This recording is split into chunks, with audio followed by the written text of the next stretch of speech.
Okay, can we get the next one in? Come on, come on, come on.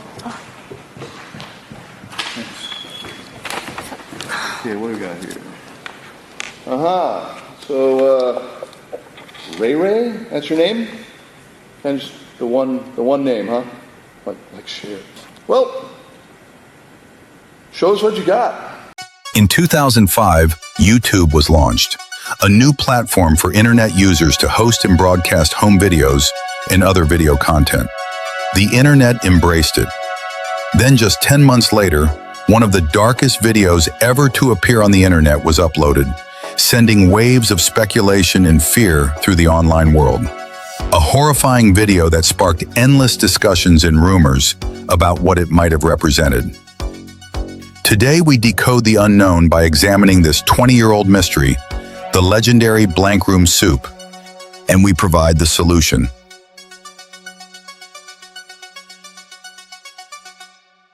This creepy video was first uploaded as Freaky Soup Guy, but the internet came to know it as Blank Room Soup.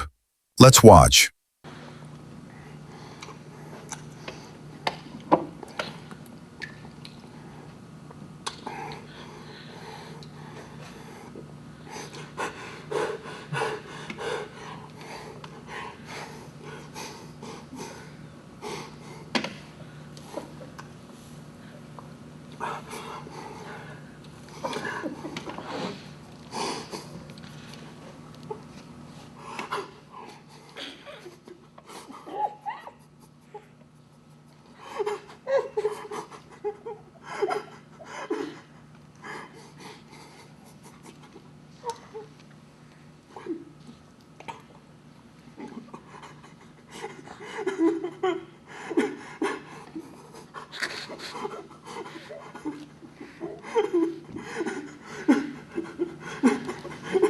The original Freaky Soup Guy video remains the most intriguing and disturbing of them all. The additional videos appear to function as follow-ups to the video's disturbing narrative of implied torture. Next, we'll examine two of these subsequent videos.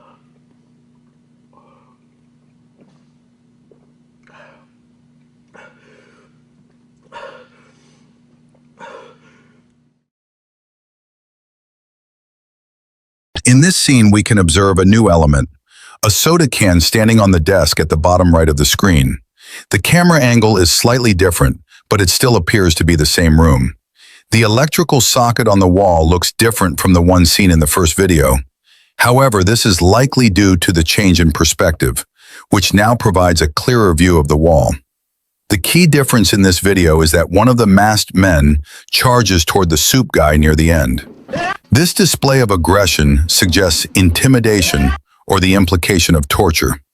It is also possible that this edit was made by an experienced director to enhance the dramatic effect, as such cuts are common in cinematic productions. The third video in this series appears to take place outdoors, likely in a backyard, and is filmed at night. The footage shows an individual wearing an unusual costume carrying a rope-bound person at an unspecified location. The apparent victim is wearing glasses and a hat, but does not seem to resemble the individual shown in the previous video. Video 4. We don't know whether this part is related to the original 3 videos, but it doesn't provide any additional insight into the mystery. Therefore, it's likely best to skip it entirely, as we already have enough information to begin unraveling this riddle. So, what does the internet say about Blank Room Soup today? Many creators present it as an unsolved mystery, often claiming it most likely originated on the dark web and involved torture. The most commonly repeated narrative suggests that the person in the video is being fed the remains of his wife, or that other family members are being threatened if he refuses. But who came up with this idea? What clues support it, and why did it gain traction? The video is frequently described as a dark web video to add legitimacy to the cannibalism backstory that continues to circulate. However, this is not a dark web video, despite what many people claim. But can we really dismiss the darker angle as just internet trolling? There's no way to know for sure, Looking closely at the video, the man's distress, the behavior of the costumed figures, and the way the scene is framed all point to something more than a simple prank. The story of the man being tortured and forced to eat his wife's remains feels more convincing than any fake video explanation, especially when you consider the way he is eating the soup. The video raises many questions, since this is clearly not an ordinary home video, but suggests that a criminal activity might be taking place. The victim already knows why this is happening. The static camera reinforces this interpretation.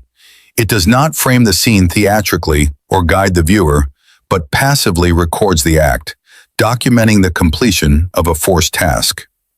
The idea that the soup contains his wife's organs remains part of the surrounding lore because it provides a coherent explanation regarding the nature of the scene. The man's behavior is key to this reading. He does not appear confused or reactive in the way someone encountering a sudden threat would. Instead, he seems emotionally exhausted and distressed, suggesting that the situation began way before the recording. The recording feels deliberate, as if it were meant to serve as a warning to others. The costumes featured in this video are unusual, but people did trace their origins. They are called Ray Rays, and Raymond Percy is the creator of them, as well as the characters they represent. Percy is an animator, director, and voice actor known for his work on several episodes of The Simpsons and numerous Walt Disney productions. Percy created these characters and performed live in various locations across the U.S. Additionally, the YouTube account Renaissance Men, which uploaded the original Freaky Soup Guy video, belongs to Percy. He was the one that publicized the first videos to platforms like YouTube, Dailymotion, and Metacafe. With that information available, it becomes easy to suspect that Percy would be behind these videos. Well then, case closed, right? Not quite. In 2015, a new YouTube video complicated the mystery further. Emblematic YouTuber Rainbot covered this mystery and did an impressive deep dive, which included an email exchange with Raymond Percy himself, talking about the Blank Room Soup video. You'll know that this was supposed to be a debunking video, but given the information that I found out about the clip, that's no longer the case. Percy seemed perplexed on just how much the video had taken on a life of its own online and shared his own version of events, an interpretation that, ironically, only adds more layers to the mystery. He stated that 2 of the costumes were stolen during a show. He also mentioned receiving an email weeks later with the Blank Room Soup video attached and decided to share it online. Rainbot wanted to debunk the story, but after Percy's explanation, she wasn't sure about anything anymore. The costumes were apparently stolen and used by the perpetrators to commit these acts and record them on video. Many today argue that Percy was involved in creating the video, but this theory doesn't take into account the denial from Raymond Percy himself and the fact that costumes were actually stolen. So, this case isn't closed at all. Percy did publish only the first of these videos online, perhaps thinking it was a prank, but maybe he didn't think of it thoroughly enough. Was this the best course of action he could have taken? Probably not. Most likely, if any one of us received such a video today, we would have contacted the police. But this was 2005. The internet was almost lawless back then, with no clear rules or boundaries. Piracy was at its peak, and laws often felt irrelevant. The videos themselves didn't show any explicit violence, gore, or criminal acts, just intimidation. That's likely why YouTube never took them down. The Ray Ray team has denied any involvement with the video from the very beginning, and when you factor in Rainbot's explanation, the story becomes even more puzzling. I pulled this quote from the Villains Wiki website.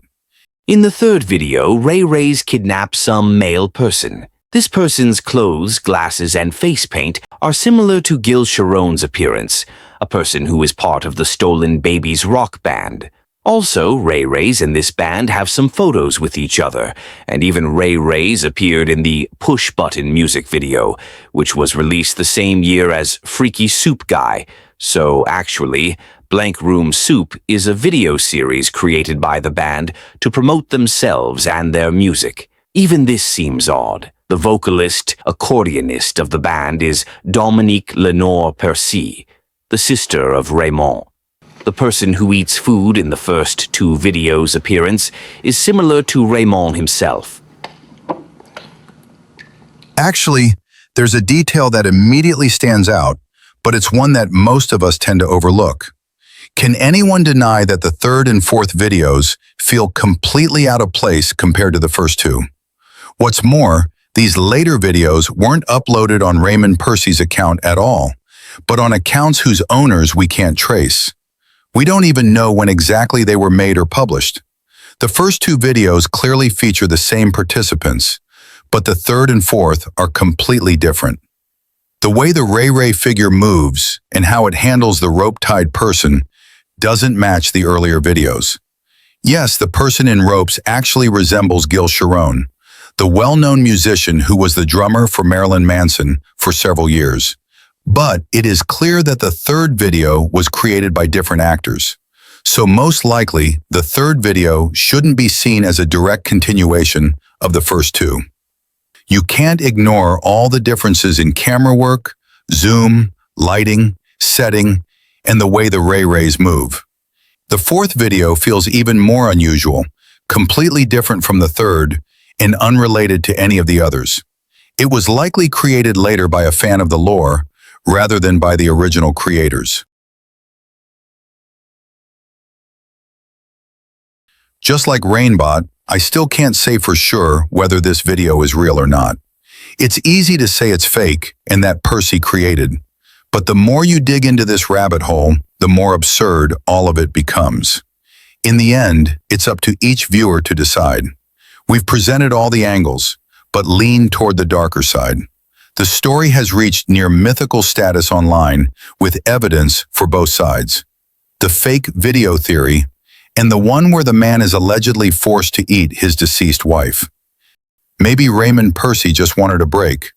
A dark, artistic project wouldn't have helped his career, and it might even have harmed it. That could explain why he denies any connection to the original Blank Room Soup video.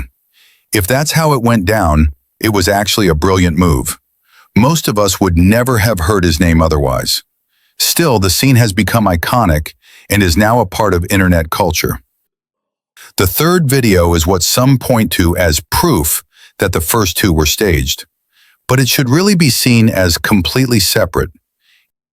There's the possible crime, the unsettling lore of what the soup might contain, and the unknown intentions of the figures behind it. We still don't have a clear solution, and we certainly won't rely on circumstantial evidence to try and debunk it. There's far more to this story than meets the eye. Any content creator who doesn't dig deep into the mystery will quickly dismiss the video as fake. But there are plenty of people online who beg to differ, and they've seen things, and they know better. The solution to this puzzle is left to the comments. Nobody else can decide. So it's up to the internet, up to you, to share what you think is really going on with Blank Room Soup.